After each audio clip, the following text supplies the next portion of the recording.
Welcome to another episode of the Left of Lansing podcast with Pat Johnston. A progressive insight into Michigan's political and cultural world. And of course, an entertaining podcast designed to shine a light on how to make Michigan's political machine work for the people. Now, from the Left of Lansing headquarters, located in his attic, here's the award-winning Pat Johnston.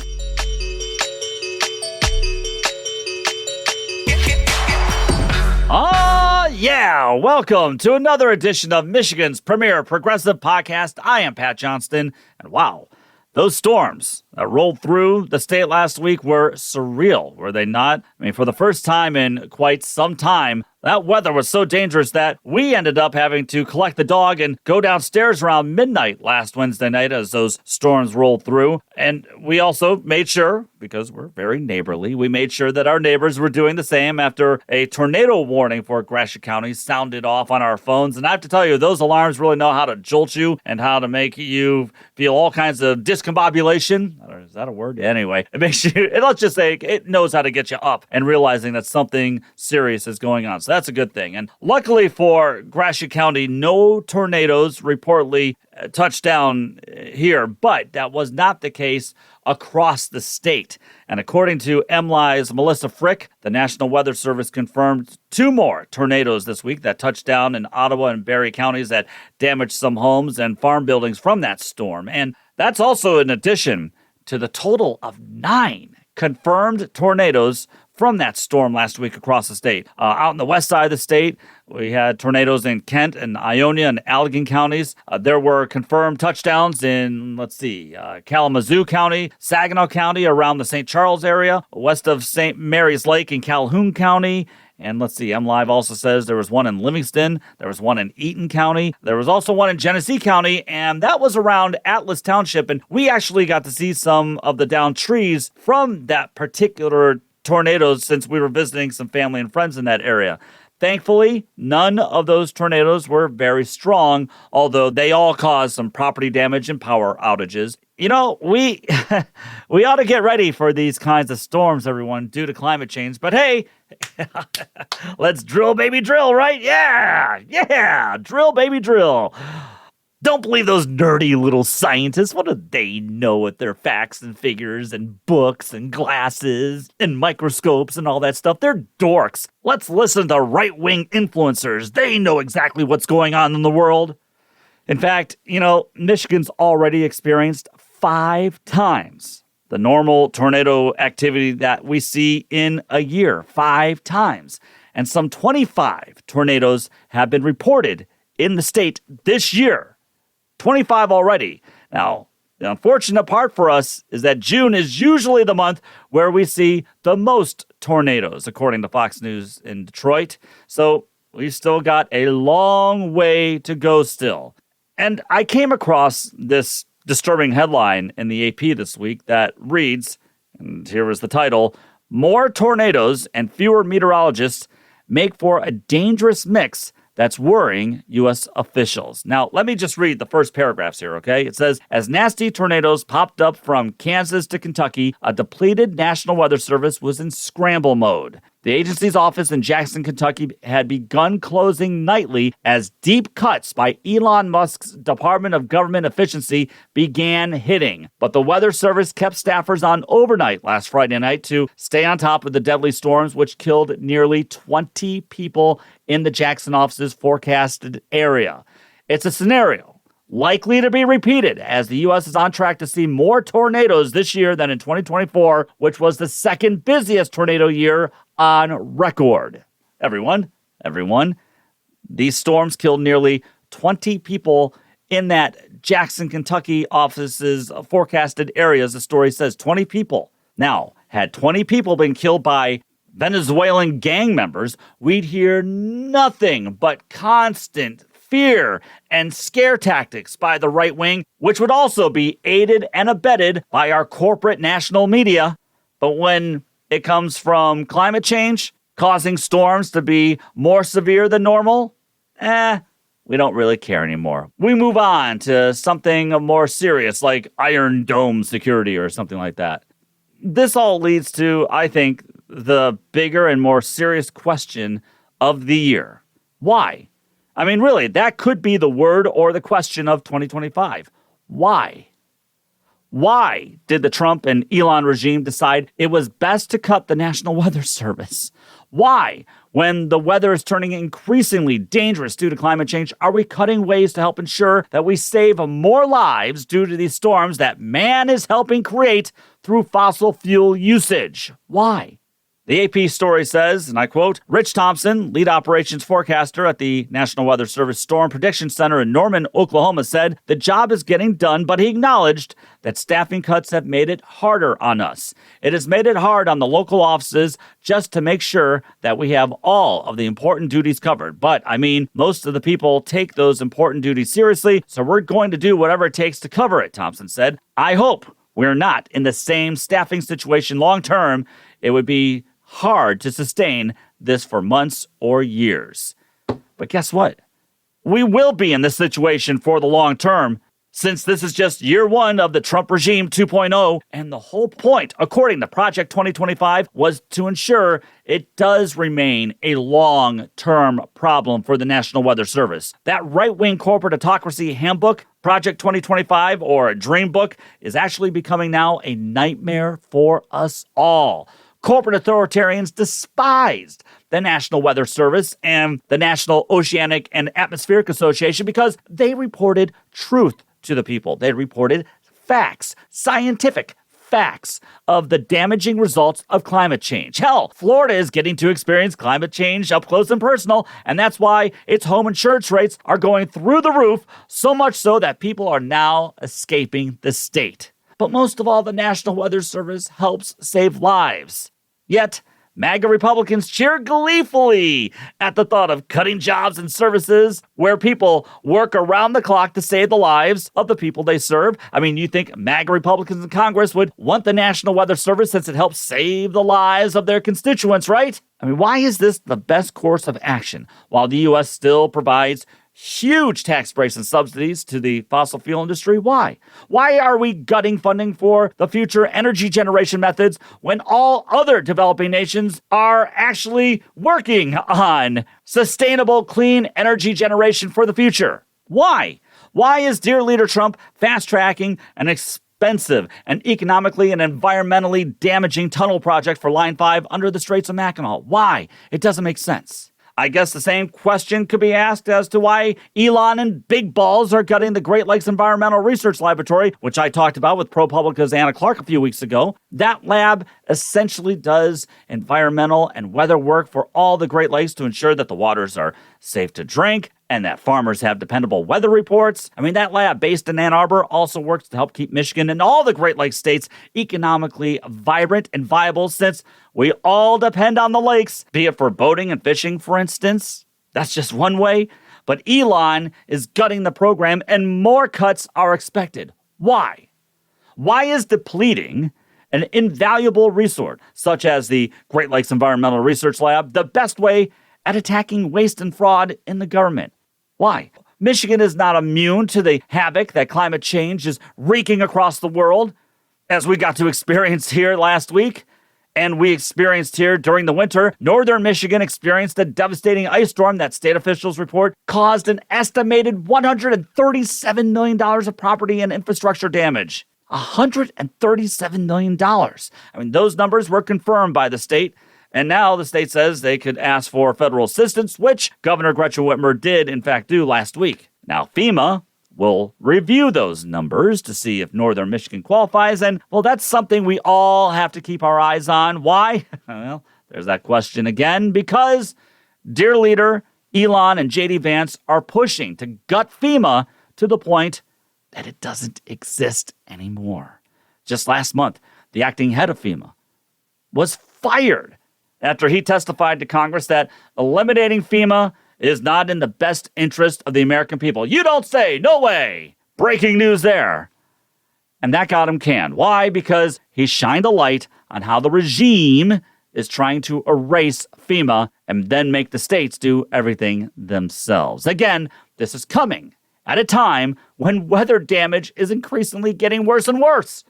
Getting back to that AP story, it says the Storm Prediction Center had tallied 883 local tornado reports this year alone as of Monday, which was 35% higher than the average for this time of year. Many former Weather Service employees, especially those fired by the Trump regime, remain connected to the agency's inner workings. They describe the agency that's somehow getting forecasts and warnings out in time, but it is almost near the breaking point. Well, guess what, everyone? We are all near the breaking point, and it's going to break sooner or later. So I hope that FEMA does grant relief for northern Michigan residents because climate change is nailing us right here in Michigan. And that's why it doesn't really make a whole lot of sense to gut essential services that are designed to warn and track devastating storms and to study why these storms are getting more severe. Why cut these programs? Are we that beholden to the fossil fuel industry that we'd rather put more lives at risk so we can cut the corporate tax rate and fatten the pocketbooks of those corporations that fund their campaigns? Are we that blind as a collective to see what's happening while corporate authoritarianism runs rampant inside this regime? Why is this being done at the expense of Michiganders and at the expense of the American people? Why? Again, I think that's the question of 2025, and it's a question that many MAGA Republicans will try to avoid answering. He enjoys watching sporting events from years ago. He can recite most of the 1984 Detroit Tigers lineup. He will go to the mat in saying Michigan has produced some of the greatest music in the past 60 years. But most of all, he enjoys the loyalty of a fine dog while sipping on a tasty Michigan beer. Oh, and he loves talking about politics, if you haven't been able to tell yet. It's the Left of Lansing podcast with Pat Johnston. Need more Pat? Visit and subscribe to leftoflansing.com. Now, back to Pat. Hey, don't forget to follow The Left of Lansing on the YouTube. I'm providing all kinds of video shorts on there, which you won't be able to hear on this podcast. Not only that, but you'll gain a full understanding and appreciation as to why I chose radio as my profession. But I'm doing these videos because it's serving as another outlet to help explain how MAGA Republicanism is a threat to the working class, to marginalized Americans, to our economic well-being, to the healthcare of all, to our education system, to our culture, and to that little experiment that we've been working on perfecting here for the last 250 years or so, that being democracy. So, subscribe to Left of Lansing on YouTube and like the videos there as well. Subscriptions and likes are important. Same with subscriptions and 5-star reviews wherever you get this podcast. I appreciate all of you, and I really mean that. I do appreciate all of you who take the valuable time to listen and to subscribe. You can spend your time doing other things rather than listening to me just blab on and on about politics, but I appreciate it that you are here, you're listening, and that you're also sharing some of what I say with others. You see, I know this will be a surprise to many of you, but I'm not backed by some big corporate money machine that's invested in pushing a corporate white nationalist agenda. No. You see, I'm a progressive podcaster in the central Michigan region where there isn't a whole lot of love for Democrats. Yes, we've got our pockets around here that will vote blue, but those are just islands in a sea of red. So I'm not going to get a lot of financial support from corporate forces, and there's a good reason as to why, and I think if you've listened to this podcast long enough, you now know why. I worked in corporate media featuring right-wing victimization talk radio around the clock for around 23 years. And I have to tell you, what that whole industry is about, it's about stirring people up by using identity politics. And it's about who to hate and about why you must target this portion of working class Americans or that portion of working class Americans. You see, dividing the working class via, let's say, unions versus non-union, white versus black, straight versus queer, or whether or not you say Merry Christmas. Division is what MAGA Republican corporate authoritarians rely on, so that way they can cash in big time in the end. And for all of their bloviating and their big talk about how they are free speech warriors, no, they are not. For instance, just in Saginaw, I was silenced there when I worked at a radio station there because they didn't like how I talked truth about how MAGA Republicans were taking away the social safety net of working class Americans and then handing it back up to the rich. They didn't like that. I actually had the audacity, I remember this, to say, you know what? Everyone else must obey laws and abide by laws. Everyone else must pass stringent training for certain jobs. Maybe it wouldn't be such a bad idea for the police to undergo the same kinds of strict standards. I know, revolutionary thinking. And I was told by many listeners that I was racist and I was against white people because, police are only supposed to protect and serve white America. But I was squeezed out little by little by the higher-ups at my corporate radio station, which was fine. I mean, it was their station, and they could do what they wanted to do. And they wonder why terrestrial talk radio, is dying. Okay, well, not because I'm no longer there anymore. I'm not saying that. Well, maybe I'm a little bit. No, I'm kidding. When you feature racist, misogynistic, anti-democracy, anti-working class talk around the clock, its audience is inevitably going to shrink. And in some ways, that's the point. As local radio news is dying, local newspaper news is dying, news deserts are popping up everywhere as the corporate takeover of media is rampant.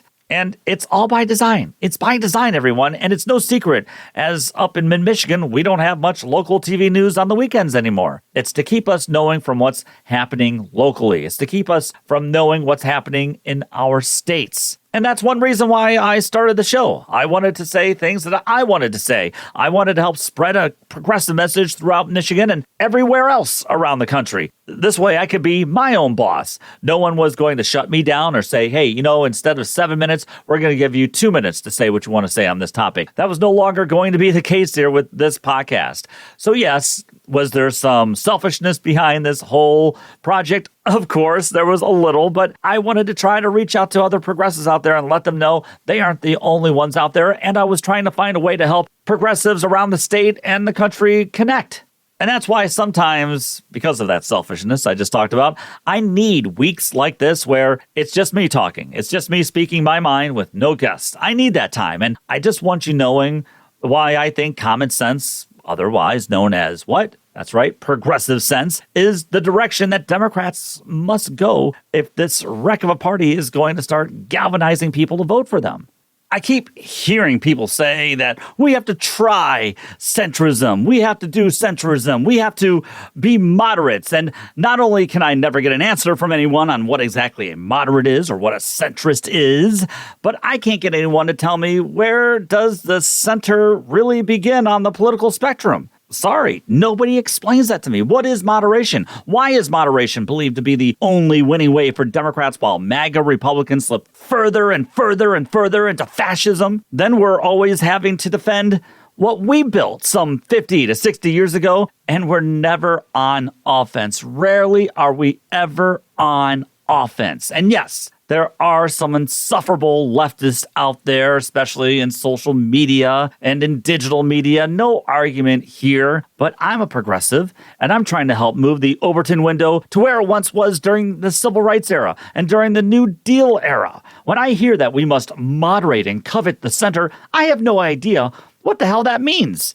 I don't. What kinds of power do so-called leftists have in Congress? You really believe that progressives are running the Democratic Party? I mean, what kinds of power do progressives really have in Congress? That's what made the squad so exciting to so many people. It presented smart, younger, marginalized, progressive Americans gaining just a little bit of traction inside the establishment of the Democratic Party. Just a little bit. Now, we have seen what moderation does. We have seen what compromise has done for the Democratic Party in the last 40 years of my life. Now, don't get me wrong. I think there was some good that came out of Clinton, Obama, and Biden, with Biden probably going more for the working class than the other two, with his support for unions, for example. But compromise got us where? Compromise got us what? Triangulation got us what? A MAGA Supreme Court majority. We compromised on the war on terror and the Iraq war. How'd that turn out? Obama joined George W. Bush in giving hundreds of billions of dollars to the banksters after the financial crisis. How'd that work out for the working class? Bill Clinton signed off on NAFTA, which decimated the working class, especially in the Midwest states such as mine. How did that really help with the working class? We didn't go after anyone responsible for torturing people during the Bush presidency. How did that really turn out for us on a foreign policy front? Clinton signed off on welfare reform. And let me see, are Republicans no longer going after working people by stripping away their Social Security, their Medicaid, their Medicare, their SNAP benefits? Well, no. No, they seem to be going full force right as I record here this week, and I'll talk about that in a second. So let's see. Helping Republicans decimate unions and becoming more of a corporate party. Did that help Democrats gain more power? Can't say it really did. Did granting nearly $1 billion in corporate subsidies bring in jobs and reward Democrats with complete power in the state of Michigan? No, it didn't. Democrats in my state, not all, mind you, but enough, caved actually to the restaurant lobby and essentially cut in half the promised minimum wage and paid sick leave gains that workers were scheduled to receive. Is that how you win over working class voters? American National Election Studies just showed this week that support for unions versus corporations is now around 60-40. That's huge. And that coincides with a Gallup poll last fall showing 70% of Americans support unions. You think maybe corporate and establishment Democrats who thought pleasing corporations and Wall Street was the best angle to take? My point is, everyone, is that we've been compromising with MAGA Republicanism as long as I can remember, and yet MAGA Republicans keep pushing more and more to the right, with Democrats saying, please, please, slow down. We'll compromise on your turf, on your terms. Did we stop Obamacare? Did we, meaning progressives? Did we stop Obamacare or threaten to stop Obamacare because we weren't getting Medicare for all? Or was it the so-called centrist Connecticut Democratic senator named Joe Lieberman, the late Joe Lieberman, who actually threatened to cancel the deal if a public option was left in? That's my memory of it. It was the so-called moderates who threatened to blow Obamacare up, not progressives. I mean, you really think Democrats have moved to the left? Those of you who say that we need to become more moderate? Kamala Harris was palling around with Liz Cheney during the election, the woman who defended her father's role in making the executive branch more powerful and pushing for it to be legal for that branch to work, as her father said, in the shadows. This didn't just happen in a vacuum. This is exactly what Republicans wanted for years. And now Donald Trump is exploiting it. Kamala Harris played it very, very close to the vest, very safe and very corporate. She ran a very corporate, Democrat-friendly campaign, which is too bad, in my opinion, because she came out with some really good ideas at first, like taking on corporate greed, corruption, and price gouging. And she also talked about affordable housing. But then those messages, they fizzled by Labor Day, and it's sad. Now, look, there's some nuance here, because yes, I have a mind that actually does something called thinking. And we did shout as much as we could that Trump and Elon were going to do everything that they are currently doing. But we have to admit to everybody, you have to admit to yourselves, all right? You can't ignore this fact. Misogyny and racism definitely played some role. And to ignore that reality is just leading yourselves to fool yourselves. Americans chose the guy found guilty of sexually assaulting someone and also the guy who was a convicted felon. I mean, imagine. Just imagine. And I know we'd be rich by playing the just imagine game nowadays. But can you imagine if Harris had that kind of a record or had children with 3 different men and slept with porn stars? You really think it wouldn't have mattered? So that's real, everyone. That is real. We can't ignore that reality. And we can't also ignore the reality that she probably made the race closer than it would have been because, well, she was younger, more vibrant, and not like Joe Biden. Optics matter. But had she adopted a more aggressive anti-corporate agenda like she did at the very beginning, maybe she wins, or at least makes it even closer. But she and her campaign silenced Tim Walz and his progressive record in Minnesota. And then they ran for the coveted, yet hard to define, mushy middle. I mean, we tried triangulation, and look where it's gotten us. And that campaign tried triangulation, and how'd that get us? Republicans at this very moment are gutting Medicaid to the point that 750,000 Michiganders stand to lose their health care. While the Michigan legislature, with the help of those Democrats I talked about, voted a couple months ago with MAGA Republicans to gut the wages of workers, now the MAGA Republican Congress is working on gutting their Medicaid. So the working class in Michigan is getting attacked on both fronts. Rural hospitals in my area will become ruins. Meanwhile, Elon Musk will receive massive tax cuts. His corporation will receive massive tax cuts. And all of this is happening while the Trump regime works on getting deals done where Elon's SpaceX technology will gain contracts with other countries. How's that not corruption? How's that not wasteful spending? But at the same time, I have to ask, where are we supposed to find the compromise with this kind of a regime? Where's the compromise with this kind of a cult? What's the centrist approach to all of this? I'm begging somebody, please tell me. Fighting to limit what should be gutted from the American working class while trillions of dollars in tax cuts go to Elon and goes to Betsy Devos' family in Michigan so she can spend millions then trying to get MAGA Republicans in control of the state again? Is that the centrist approach to all of this, that we just fight to limit what will be gutted from the working class? While the rich continue to get richer and more powerful and able to continue to bribe more and more politicians? Am I seeing all of these people in the streets fighting against and speaking out against all the attacks by the Trump regime? Am I seeing all these people doing this because they are begging for Democrats to compromise? I don't think so. And I know you don't think so. The people out in the streets are begging for Democrats to fight. Just today, I saw indivisible Central Michigan supporters holding signs and denouncing what MAGA Republicans, Trump and Elon are doing in the cold, gray weather here, which is sad for late May.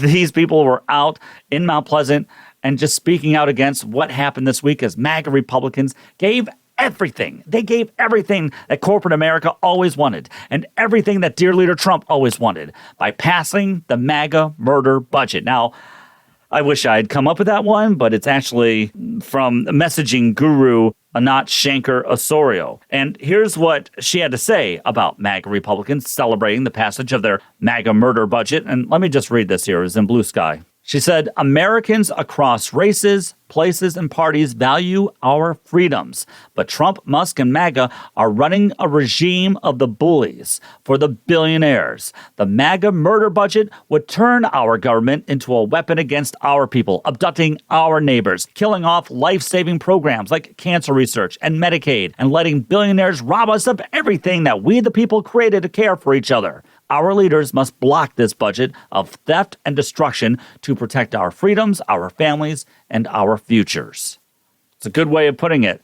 And that's why we have to call this what it is, the MAGA murder budget. And that's what MAGA Republicans did in the middle of the night. They didn't want to really have all this done in light of day, and they rushed it through. Thousands of pages. They just rushed it through. I remember they used to always complain whenever Democrats did it, but I guess to MAGA it makes it all better now that they're doing it. But that bill, the MAGA murder budget, it passed by one measly vote. And I'll have more to say about that in the last call. Hold on with that one. The MAGA murder bill guts Medicaid now by over $600 billion in the next decade, which is going to cause millions of Americans and hundreds of thousands of Michiganders to lose their lifeline to some kind of health care coverage. Medicaid's not the best, but it's at least something. And that means that mothers who rely on Medicaid to give birth will suffer from the MAGA murder budget. It'll place work requirements on millions that'll lead to lost coverage. Some 390,000 Michiganders could lose their Medicaid due to these requirements, even though 60% of Americans are working who are on Medicaid. It's this whole belief system in MAGA land that the only people who are collecting Medicaid are lazy people. But that's the point. They view the working class as lazy. Oh, and a significant portion of Americans not working and receiving Medicaid are caregivers, a majority of which are women. And states will have to pick up the burden of extra costs to run programs ensuring that people are working. Oh, yeah, that's really cutting down on government inefficiency. And that's just a sliver of the awfulness and the evil that's in this MAGA murder budget. Oh, and by the way, they also slipped in this provision that would not require gun owners to register the purchase of silencers. What? What? Who voted for that last fall? I don't remember that being a campaign issue last fall. Besides that, though, the MAGA murder budget will raise the debt by $4 trillion. And I thought the debt was something we had to keep down. It's always funny how that doesn't really pertain to Republican presidencies. This is the reason why corporations, including the corporate media, backed Dear Leader for president. He'll cut the safety net for the working class while pushing all that money up to the elite billionaire donor class. You think corporations cared about transgender rights or how many trans students are playing sports? No, but they knew it could divide the working class just enough to get their kind of people in power. The kind that will further enrich them and further build on their already growing power. Yeah, are we in the middle of fascism? Sure, but to the elite, untouchable class, they're fine with that, just as long as they can keep taking more and more. The working class needs to know that Democrats are listening, so I'm going to play this clip from a strong progressive voice in Congress, and she represents Detroit. And this is part of a speech that she gave while in her district before the House passed their MAGA murder budget. Listen. You know, when I think of Medicaid and I think of the stories that have been coming into our office, because we've been asking them to share it, because people don't understand what the real impact is. People don't plan to get sick. They don't plan to get disabled. Come on. They don't plan any of this. It's not their fault. And they're shaming them, trying to pretend that they're just sitting around saying, oh, please help me get my diabetes medicine. That's not what they want to do. But guess what? And because I'm going to always tell you the truth. Guess where they did increase? Which budget did they increase? The Pentagon budget. Can't even pass audits, y'all. Like 7 audits in a row. The last audit, they said half of the assets are unaccounted for. Hello? Like, you're talking about waste, all that. What are you doing? You're talking about $150 billion you're increasing in that budget that can't pass an audit? But you're going to come and pick on the parent that has a disabled child or one of my veterans who relies on Medicaid. This is where we all need to continue to speak the truth and push back. But you know, I know why. Because many of my colleagues own stock in war manufacturing. They benefit personally. Every time they increase the defense budget, every time they build a plane that can't even fly in the rain, y'all. We're still paying for those. But there they are wanting to cut chips. People that are in affordable care, many of my retirees are, because they didn't have health care coverage when they retired. You know, the president's going to gaslight people, say, oh, don't do this. You know he can make them not cut it. Stop pretending. You know, I can't believe that we still have dirty water in my district, that we don't have child care, that we still have this broken health care system, because Medicaid is that Band-Aid. It ain't perfect.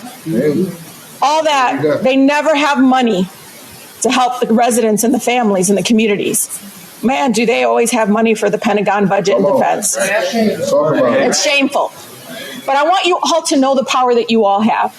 Because I come from Detroit, and I'm telling you, the community mothers taught me this from day one.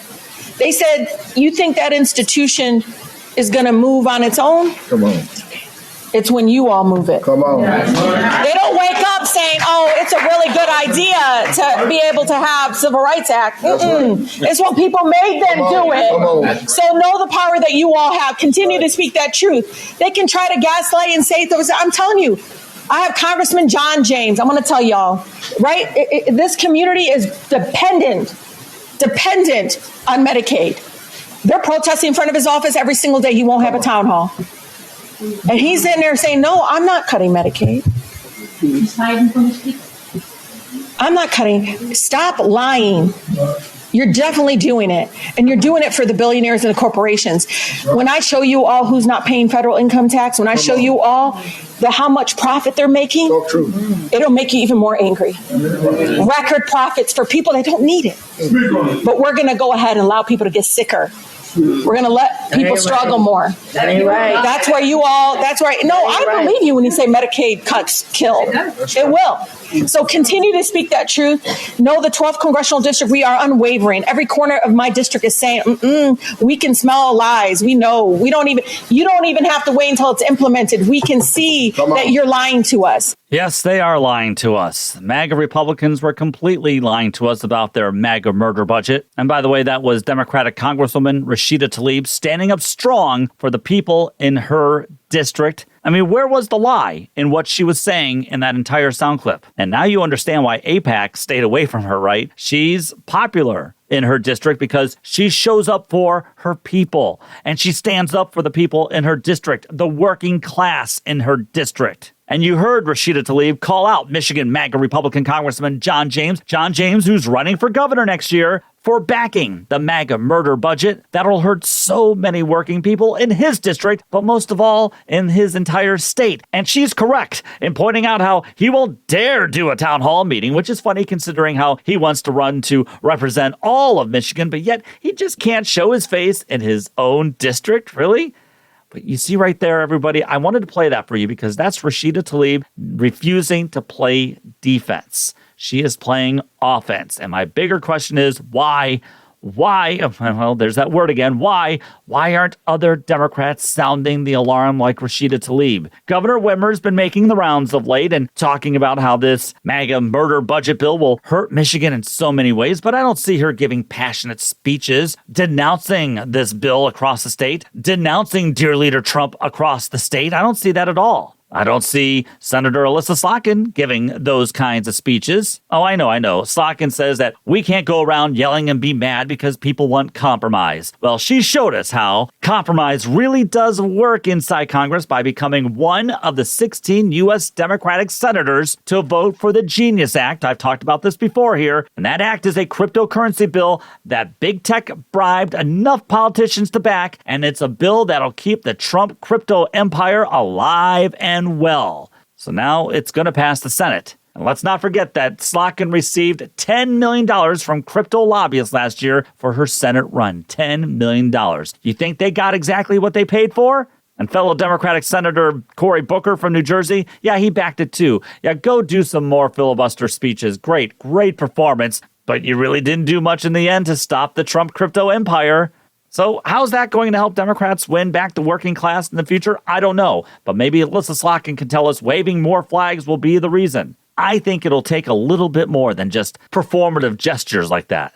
You know, perhaps instead of trying to persuade MAGA voters to come to our side, perhaps it's time to attract the millions of voters who've tuned out of politics because they feel demoralized by politics. Maybe they hear how Slotkin's a so-called moderate, but wondering, how is giving Trump more power and more wealth going to help them? How's that considered moderation? How is Slotkin's moderation going to help with working families? How's that going to help with their families? We've been trying to find this mushy, nebulous political center for decades, and we keep losing ground. It's time to fight for the working class and to start making the working class stronger. And that means backing progressive ideals because, say it with me, progressive ideals are popular. I mean, Michigan's MAGA House Speaker, Matt Hall, is a total joke. And he's trying to gut so many programs to pay for roads, which really won't do a whole lot in the long run. But one of the cuts that he's pushing is ending corporate handouts. Everyone, that's a progressive ideal, ending corporate welfare. And it's so popular that even some MAGA Michigan Republicans are now saying it. Why? Because they have to play catch-up. It's actually one of the few times that they're playing on our turf. Now, making MAGA Republicans compromise with our long-held values, now that's what I'm talking about. This isn't a conservative podcast. We actually believe in freedom here. And we don't lose sleep over solar panels either. It's Left of Lansing with Pat Johnston. Don't forget, we're on YouTube now. Subscribe to us on YouTube or wherever else you get your podcasts. Tell Pat what you think of the show by contacting him at leftoflansing@gmail.com. Now, let's get back to the show with Pat Johnston.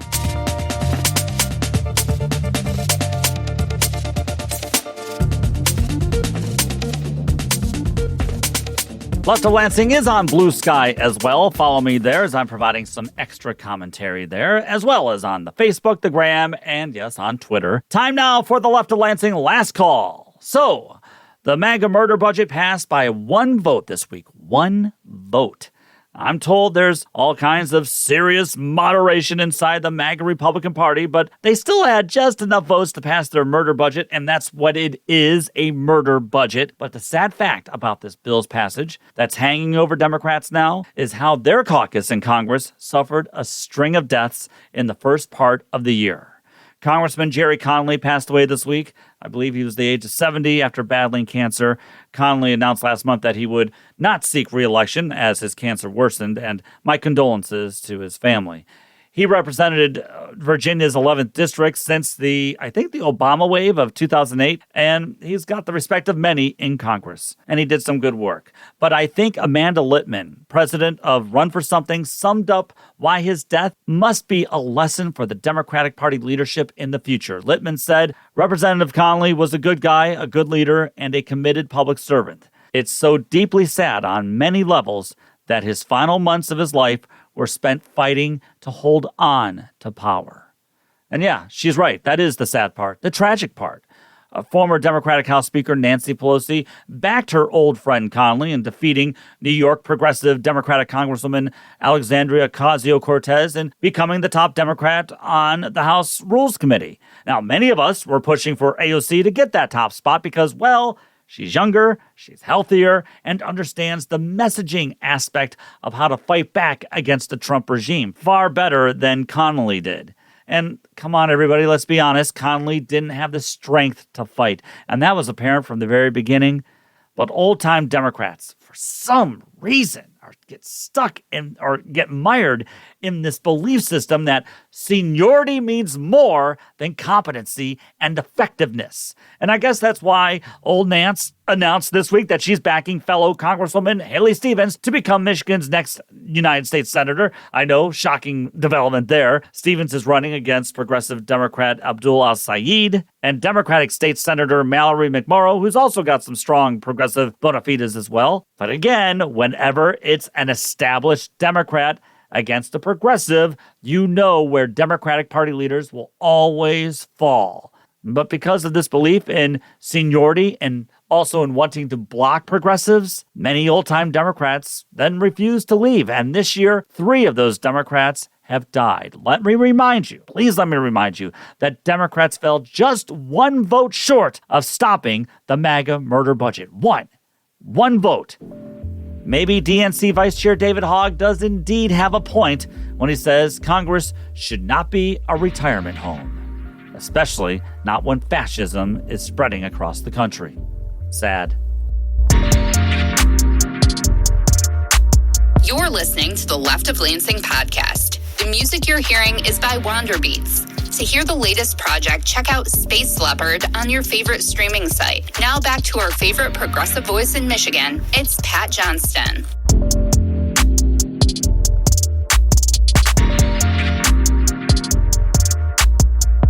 Well, that's going to do it for this edition of The Left of Lansing. Give me a holler at leftoflansing@gmail.com and, let me know what you think of the show and let me know if there's something you'd like me to have on the show for a future episode. I'm always all ears and all about some ideas. You can help me be, kind of like a producer in a way. And also let me know what you think about these Detroit Tigers. I'm telling you, I need these Tigers to get me through this summer, and they are providing some happy escapism for a change. And I know it's only late May. I know that, but can you imagine how out of control the state will be in the fall if the Tigers are making a series run as the Lions begin a new season? Oh, I'm already giddy about it.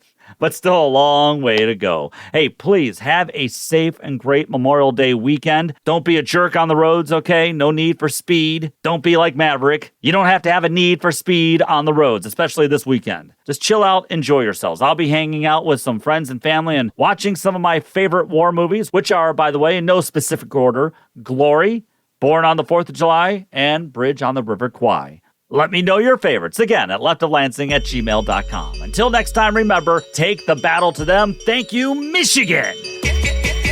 The Left of Lansing podcast was produced by Pat Johnston. Written by Pat Johnston. Researched by Pat Johnston. edited by Pat Johnston, and hosted by, yes, Pat Johnston. Technical assistance by Dr. Heather. And thanks to our good friend Kirsten for the awesome podcast logo. Remember to visit leftoflansing.com for more news and information. Thanks again for listening to the Left of Lansing podcast.